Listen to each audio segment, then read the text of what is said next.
Üç gündür ben bu arabaya kontak vurmamışım. Yani daha bu yeni başlangıçtır. İş olmuyor, zaten satacağız, eve gideceğiz ama Mesut gelmez. eylemimizin sadece gelsin, halimizi görsün, arabalarımızı görsün. Bu arabalar korsan değil, hepsi resmidir. Belediyeden alınmış, devletten alınmış, hepsi belgelidir. Bunlar yani böyle korsan bir araba değil. Belediye yarım saatte bir araba kaldırıyor, o dönüşü yapıyor. Şimdi bu araçlar hepsi belediye tarafından, hepsi hat olarak bize satılmış. 200 milyar, 300 milyar yakın para verilmiş. Bu belediye bu parayı almış. Şimdi de bize diyor ki kontağınızı bırakın gidin. Başka yerde öğrenci servisi yapın diyor. Bunun üstünde duran kimse yok, ilgilenen yok. Sesimizi duyan kimse yok. Bu taşımacılığı yapmayın diyor.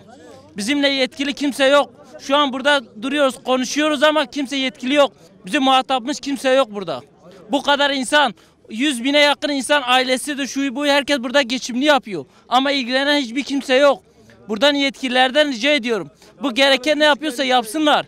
Bu eylemi sürür. Bir hafta, bir ayda sürebilir. Ya Çoluk çocuğumuzu hepsi rızkını buraya bağlamışız. Ama kimse bize yardımcı olmuyor.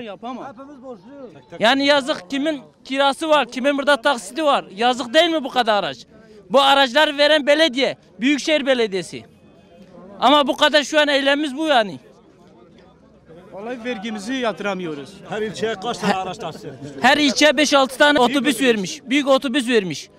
Bize de bu hatları satmış yani.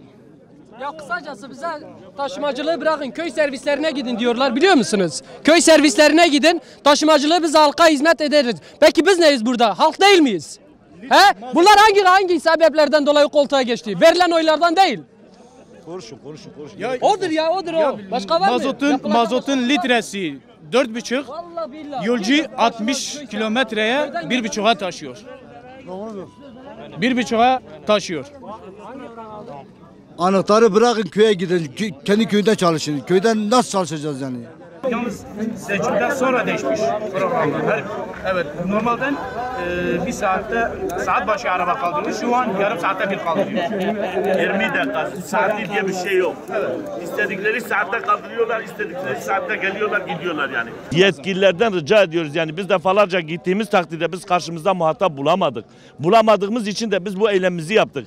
Eylemimizin de bir hafta olabilir, 15 gün olabilir, bir ay olabilir. Gerekirse bir çadır da kurarız, çoluk çocuğumuzu da getiririz, bu yol üzerinde de otururuz.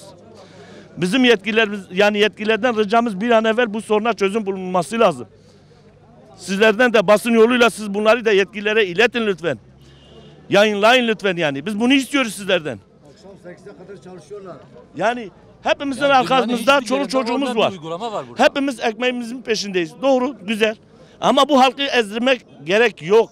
Bu halka bir çözüm bulunması lazım. Bir orta bir yolunu bulunması lazım. Yani giderse bu şekilde olmaz. Bugün eylemdir, yarın daha Allah korusun. Başka yerlere de gidebilir. Bizim yani belli değil. Bir haftada olabilir, bir ayda olabilir, 2 ayda olabilir, bir sene de olabilir. Yetkilileri karşımızda bulmadığımız sürece eylemimiz devam edecektir. Bizim özellikle yetkililerden ricamız şudur. Bir an evvel kooperatif başkanlarıyla, Diyarbakır'a bağlı olan bütün ilçelerin kooperatif başkanlarıyla diyaloga geçmeleri gerekir. Bir an önce bu sorun için bir yolun bulunması gerekir. Belediye de hepimizin belediyesidir. Bu halkı da belediye düşünmek zorundadır. Büyükşehir yasasına geçtikten sonra 15-20 dakikadan sonra ne Diyarbakır'da ne Bismil'de bu otobüsler durmuyor. Sürekli gidip geliyor. Şu anda yani ben Bismil için konuşmuyorum. Ben Bismil'in bütün kazaları için konuşuyorum. Bizim 120 tane arabamız var. Bu ilçelerin her birisinde 100'er tane araba var. Bunların arkasında binlerce insan var. Yani bu halkı, bu insanları perişan mağdur etmeye gerek yok. Bizim yetkililerden ricamız şudur. Bir an evvel bak biz defalarca üstüne basa basa ben söylüyorum. Bunun bir an evvel çözülmesini istiyoruz. Başka boyutlara varmadan, başka tehlikeleri görmeden, yaşamadan. Bak belediye, bizim belediyemiz. Biz de bu halkın, bu yörenin çocuğuyuz. Başka yerden gelmedik. Yani şimdi bize diyor ki gidin köylerde servis yapın. Sen bize bu ruhsatı verdiğin zaman sen bize dedin mi gideceksin köylerde servis yapacağız. Bugün kalkıp da Büyükşehir yasasına geçtikten sonra bu 120 tane arabayı köy yollarına koyacak da biz gidip kapı kapı öğrenci insanları nereden getireceğiz? Yani bugünkü kooperatif değil, yıllarca bu kooperatifte çalışıyordu. 40 yıl, 50 yıldır çalışıyor. Benim yaşım 50 bak ben Bismil'de durakta ben kahyalık da yapmışım, şoförlük de yapmışım. Şu anda da ben şoför olarak çalışıyorum. Ben çoluk çocuğumun ekmeği için çalışıyorum. Ben bu insanlara, minibüsçülerin bütününe destek veriyorum. Bak Bismil için ben demiyorum. Diyarbakır'ın bütün kazaları için söylüyorum bunu. Bütün arkadaşlar da bak biz bugün kontakları kapatmışız. Bak ben biraz evvel de söyledim. Ben yine de söylüyorum. Gerekirse biz bunu 1 ayda süreriz, 2 ayda süreriz, 1 yılda süreriz. Onun için ben yine sizin yolunuzla, bu basın yoluyla ben yetkililerden rica ediyoruz. Bu insanları daha fazla mağdur etmeden gerekirse çadırı da bu yol üzerine koyarız. Bu çadırda da eylemimizi yaparız. Çoluk çocuklarımız için ne gerekiyorsa yapacağız.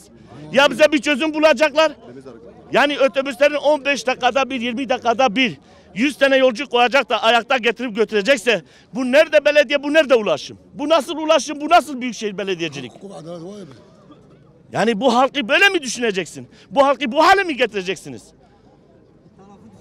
Yani mağdur olarak biz şu anda mağduruz. Mağduriyetimizin giderilmesi için yetkililerden rica ediyoruz. Ben kalkıp burada, ben defalarca söylüyorum, ben şoförüm. Benim bak 7 tane çocuğum var. Ben şu anda geçimi hiçbir şekilde benim hiçbir mesleğim de yok. Ben sadece minibüste ayda 700 milyona gidip geliyorum. Ben yarın öbür gün bu işi de bırakıldığı zaman ben ne yapacağım? Ben çoluk çocuğumu nereye götüreceğim? Ben nereye gideceğim? Gelsin bana bir iş bulsun, tamam biz anahtarlarımızı verelim.